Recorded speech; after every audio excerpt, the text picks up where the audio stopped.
All right, y'all. As you know, it's not a secret. I played at Alabama. I played for Nick Saban. I was a part of the teams from 2006 to 2010. I experienced the culture shift.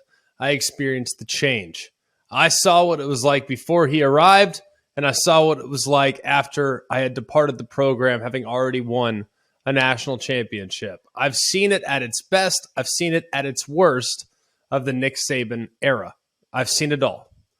I've probably seen every single offensive and defensive play in that era as well.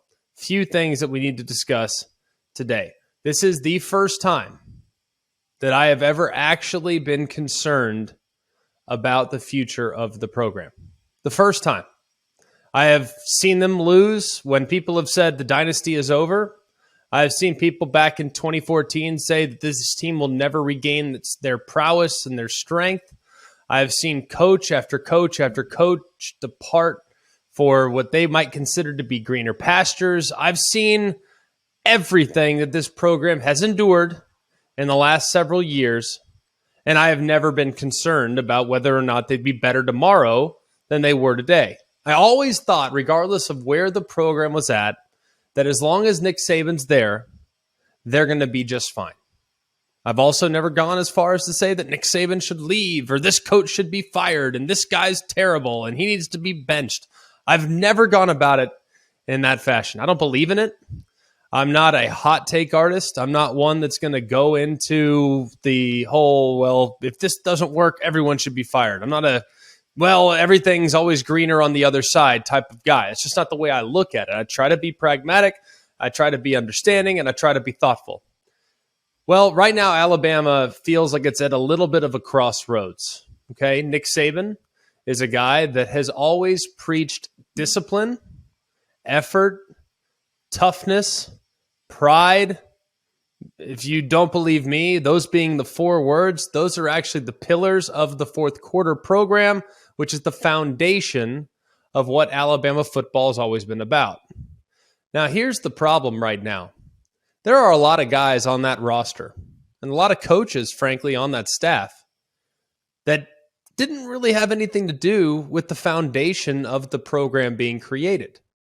There's really only one guy that's on that staff that has been there from the beginning, that has a great understanding of how this program was built, and that's Nick Saban.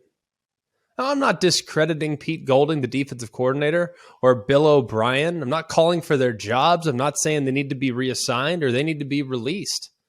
All I'm saying is that there needs to be a legitimate effort from Nick Saban to bring in some coaches that understand what this program once looked like and what this program needs to look like.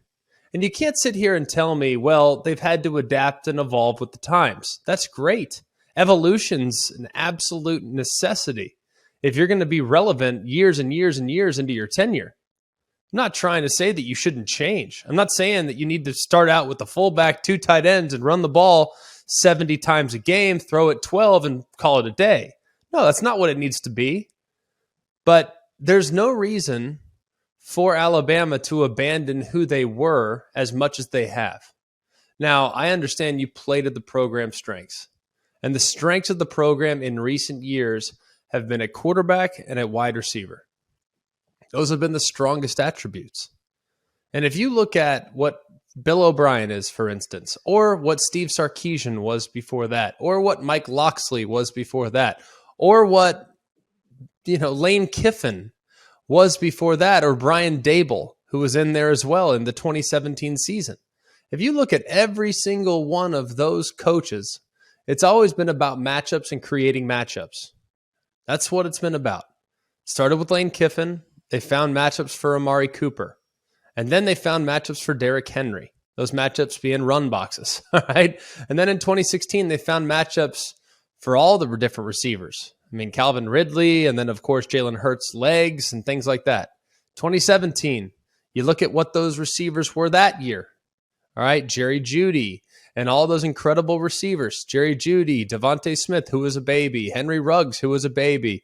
A lot of great receivers on that 2017 team. 2018, same group. 2019, unbelievable group as well. 2020, Another great group with Jalen Waddle and Devontae Smith, who went on to win the Heisman Trophy. And then in 2021, John Mechie and Jamison Williams. Well, you can't run a matchup-based offense when you don't have favorable matchups.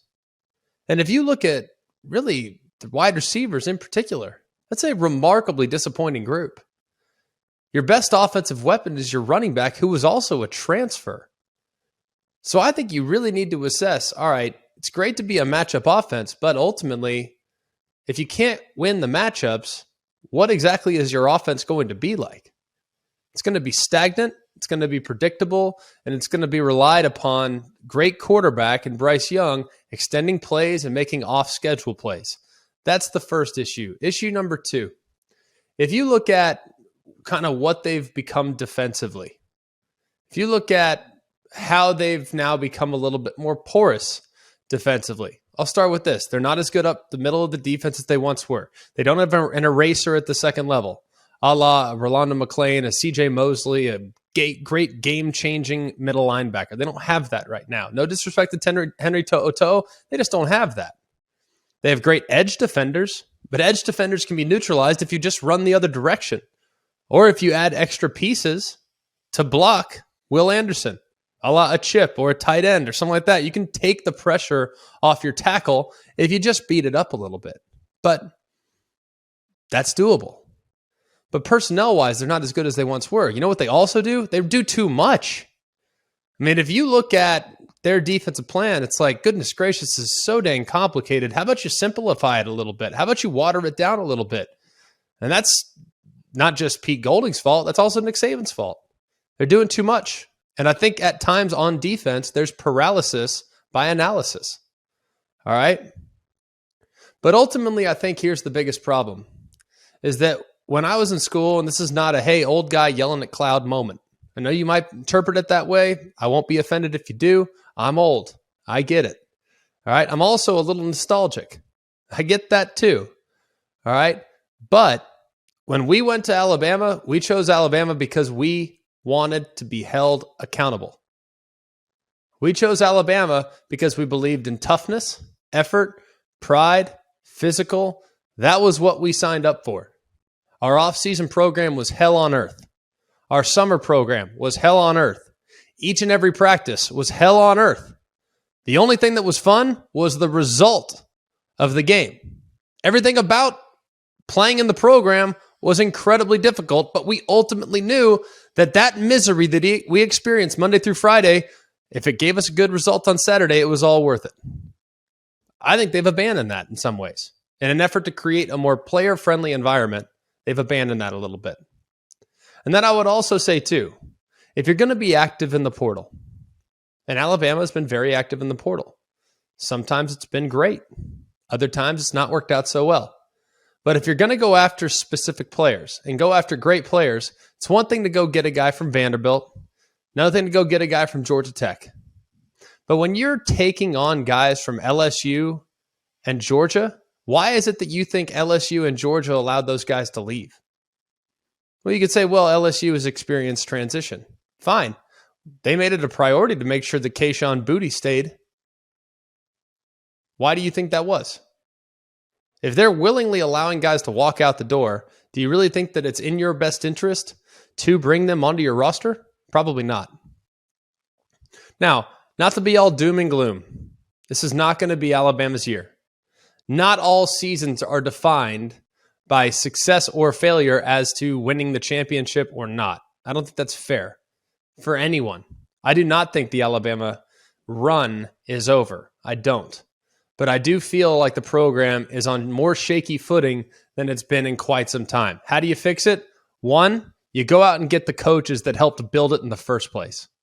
2, you go back and try to recruit players that have genuine pride in being on the roster and genuine pride in the effort that they want to put in every day to make sure that they leave the place in a better spot than where they found it. 3, you use NIL, but NIL is not going to be used as an inducement. NIL will be used as a performance indicator. You play well, you get paid. Simple as that. 4, Everything needs to revert back to being as tough and as physical as humanly possible. And this is not exclusive to Alabama. This can be applied at a lot of different places as well. Much of my last 5, 6, 7, 8 minutes has been derived from Alabama. But if you're looking at your own team right now and thinking, man, why is it that we have great players, but they don't seem to play great all the time? Maybe you need to consider how you approach NIL. Maybe you need to consider the type of guy that you're bringing in the portal. Maybe you need to consider that maybe your coaching staff is a little bit more about the relationship that's created and the recruiting, and not as much about the XO and creating an edge and getting the most out of the specific player when they get on campus. This is applicable in a lot of different places. You know who you are. Just watch your team. If it feels like they're underperforming based on what the talent level is, I'm sure you can make and probably assess some of the adjustments that need to be assessed with Alabama. They can also be applied to your school as well. So that's the modern era that we're living in. It's very, very difficult, but it needs to get fixed quickly because it feels right now, for the first time in a long time, the grass might not be greener for some of these programs here in this new era of college football. All right, let me ask you something then, McElroy. With everything that you just said, do you see wholesale changes coming to Alabama this offseason? I don't know how they can't be.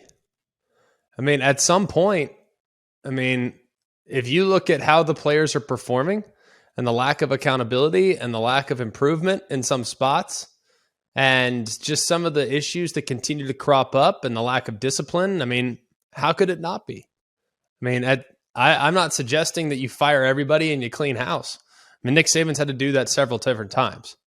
But I think he needs to at least bring in 2 or 3 guys that have been there before, that understand the standards that need to be in place, that understand how it looked back in the day when Alabama was at its very best. And if you bring those guys in, they could help revitalize the culture that allowed Alabama to get to where they're at.